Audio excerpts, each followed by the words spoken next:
One of the things that I've learned in the last 5 years is that so much of our programming, so much of our unconscious mind is rooted in the body.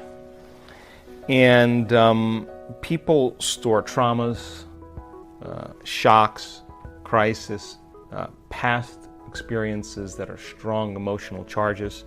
They store those in the body because every time we remember the experience, we're producing the same chemistry in the brain and body as if it's happening. So the body actually becomes conditioned into the past. And so the body in its resistance is clinging to the known and the familiar, even though we want our future to begin to change.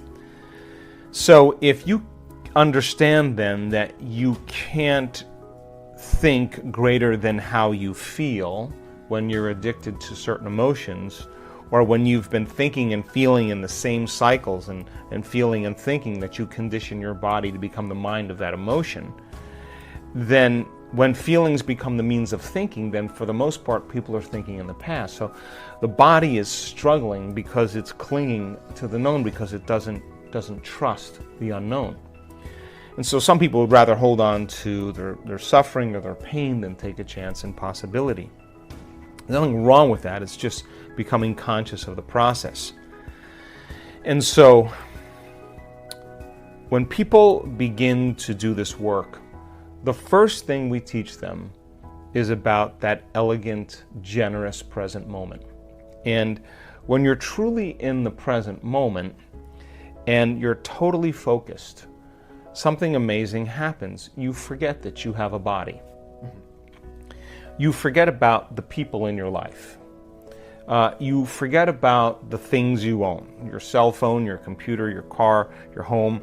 You forget about where you're sitting, where you need to be, what place you have to go to, and you forget about time in and of itself. You take your attention off of time. And in that moment, you become pure consciousness. Now that is the elegant, generous present moment. And when you are truly in the present moment, that intelligence that lives within you and all around you is always present. It's always paying attention. And that's the moment there's an alignment between the subjective consciousness that's free-willed and the objective consciousness of the quantum field. You're looking right in the mirror. So then, in order for us to heal our bodies, we have to get beyond our bodies. In order for us to change some aspect of our identity or personality, we have to literally forget about ourselves. In order for us to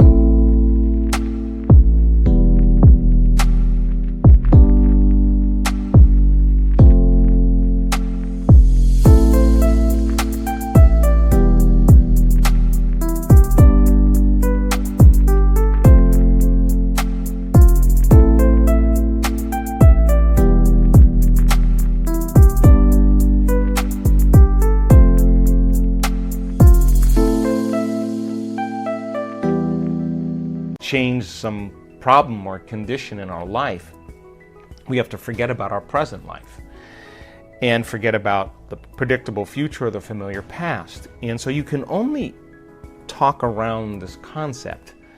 But for a person who struggles with creating joy when they feel so much pain, and that they're working on trying to fake it until they make it, my advice is very simple. Work on getting beyond yourself. Now, there have been so many people in this work that have struggled and analyzed and tried to get beyond themselves and then tried to fake it and did all those things until they finally just followed the instructions and became nobody, no one, no thing, nowhere, and no time. Once you're that pure consciousness, the next question is, as consciousness, can you begin to put your attention on that field? Can you begin to pay attention to it?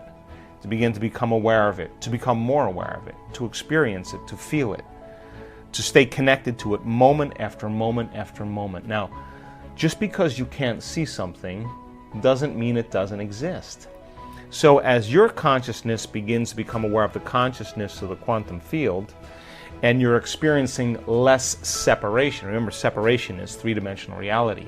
My senses fool me into believing you're over there and I'm over here and there's time and space between us. Three-dimensional reality. But as you begin to become pure consciousness, you begin to experience less separation. As you begin to put your attention on that field and stay present with it, that infinite space, and tune into it, and begin to become more aware of greater degrees of oneness and wholeness. The signature of that unified field, that energy that is organizing everything material, is intelligent love. It is very organized energy that we can only describe as love, but not like chemical love you have for your dog or your kids or your partner, but it's electric. It is so, it's the most familiar, unfamiliar feeling you'll ever have. It enlivens us. It is the very life force. It is the glue that's holding everything together. So then the moment you put your attention on it and you begin to connect to it, where you place your attention is where you place your energy. You're investing your attention and energy into that field, and you'll begin to experience greater and greater degrees of oneness and wholeness and begin to feel more love. And now you don't have to try, because the energy from these centers moves right into the heart. We've measured this thousands of times. And the person then is being baptized by the divine.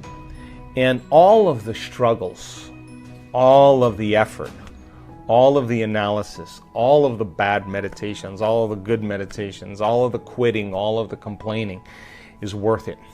Because that moment you run into it, it is the most amazing feeling you'll ever have. So I'm not asking people then to create a fake feeling just to pretend that they're there. I'm asking them to become passionate. And when they're in that field and they're no longer encumbered by their body, now they can think greater than how they feel. They're not connected to matter and anything material. They're connected to this field. So I think about when I'm creating, if I am going to do something unlimited, I gotta feel unlimited. If I'm gonna create something magnificent, I have to become magnificent.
So we have to work ourselves up into that state. And so there's an excitement, there's a change in energy. And when there's a change in energy, when you change your energy, you change your life. And nobody changes until they change their energy. So the fundamental question is, what do you get passionate about?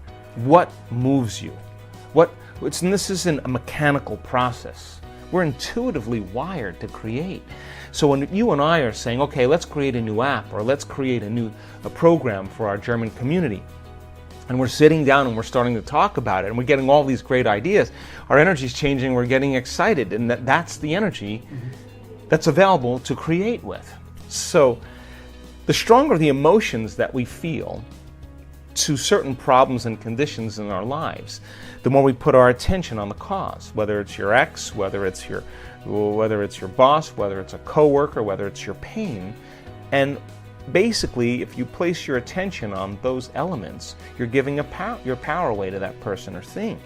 So as you begin to overcome those emotions in the process of connecting, then as you overcome those emotions, you'll take your attention off those people or problems, and you'll begin to break the energetic bond with everyone and everything in your past, present reality. And now you're calling energy back to you. That's available energy for you to design a new destiny. So much of people's creative energy is tied up in their pain. So then as they begin to take their attention off their pain, their body is starting to move closer to the present moment every day. And so don't be impatient. Every day is the mastery of self. If you overcome just a little bit of yourself every day, there will be a different feeling that warms your heart. That's where I want people to be. And those add up over time. And yes, there's difficult meditations. Absolutely, I have them all the time. But if you are willing to sit in the presence of that fire and be willing to face off with it and keep returning back to the present moment, every time you do that, every time you catch yourself thinking about another person or another thing and you become conscious and return back to the present moment and unfold back into possibility, that's a victory. And that's what begins to take us into this sense of worthiness, this sense of respect for ourselves and everybody else. We begin to honor and love ourselves more because we're in the crucible, we're in the fire, but we're working.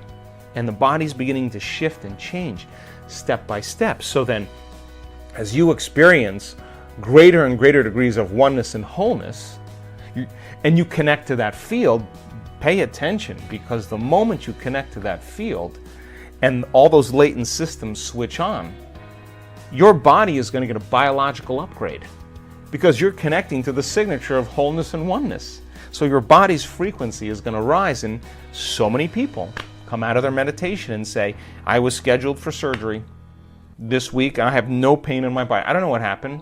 I just got beyond myself. So as you begin to slow your brain waves down, and from beta to alpha and into theta, you begin to connect to your autonomic nervous system. And that autonomic nervous system has one agenda, and that is to create balance, wholeness, and order. And the moment you get beyond yourself, and you're no longer your identity or your pain or your past or your gender or your diet, you're just an awareness. And that intelligence becomes aware that you are no longer in the way. It is going to rush right into the body.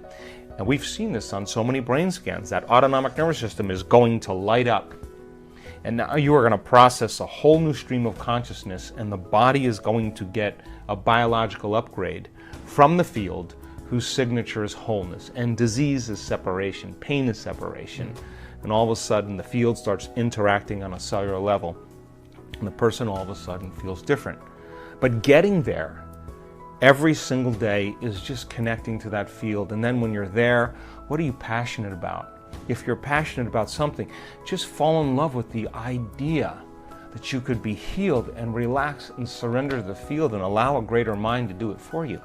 Just get out of the way, and every day, keep interacting with the field. Keep connecting with it.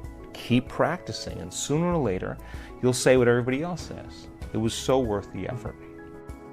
I hope you loved this amazing and inspiring speech by Dr. Joe Dispenza. I'm sure you'll be motivated to apply this advice to your life and find the courage to start making changes to step into your desired future. It's all about you. We are continuing with our daily practice of completing the inspiring quotes. In the previous video, we were looking for 2 words of Joe Dispenza's quote. The quote goes like this: if you want a new outcome, you will have to break the habit of being yourself and reinvent a... and the correct answer is new self. So, if you want a new outcome, you will have to break the habit of being yourself and reinvent a new self. Congratulations to everyone with the correct answer. This one wasn't so easy, but since I know you love Joe Dispenza, today's quote is also from Dr. Joe Dispenza. We are looking for 2 words. The quote goes like this: same thoughts always lead to the same choices. Same choices lead to the same behaviors, and the same behaviors lead to... Write your answers in the comments below the video and tell me if you love this video and our new way of ending the videos. If you like this video, give your thumbs up and share it with your friends. Even if you're not sure what the correct answer is, try and guess. The first one with the correct answer is the winner. So don't forget to subscribe and hit that bell button and don't miss any of the new videos and new challenges. If you really like what we do here and want to support us, you can join our channel and our community for a symbolic fee and gain many other additional features. You can do that by clicking the join button next to the subscribe button, or you can click on the link in the description of this video. Stay good and have a great day!